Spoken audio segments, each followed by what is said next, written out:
ও বাচ্চারা, আমার নাম হচ্ছে ইবিকো আর আমি হলাম আজকে তোমাদের পরীক্ষার ইনভিজিলেটর। আর একটা কথা আগেই জানিয়ে দিচ্ছি, যদি কোনো স্টুডেন্ট কারোটা দেখে লেখে অথবা নকল করার চেষ্টা করে পেছন বরাবর লাথি মেরে বাইরে বের করে দেব। তো গাধার বাচ্চারা, আমার মুখের দিকে তাকিয়ে কি করছিস? লেখা স্টার্ট কর। আরে সারা বছর আমি অনলাইন ক্লাস করার পর এখন আমি অফলাইন এক্সামস কেমনে দিব? সারা বছর তো আমি হেনটাই দেখেই পার করে দিয়েছি। 1 মিনিট।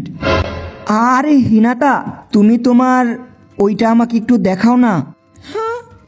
তুমি কি সত্যি আমার ওইটা দেখতে চাও?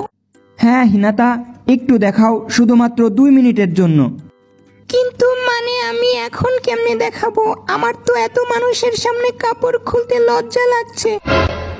তুমি না হয় এক্সামের পর স্কুলের পেছনে ওই ছোপের কাছে আমার সাথে দেখা করো, ওইখানে আমি আমার সব দেখিয়ে দেব। আরে শালি, আমি বলছি অ্যান্সার শিট দেখানোর কথা। একদম শাহবাগী মাগিদের মতো চিন্তা ভাবনা তোর।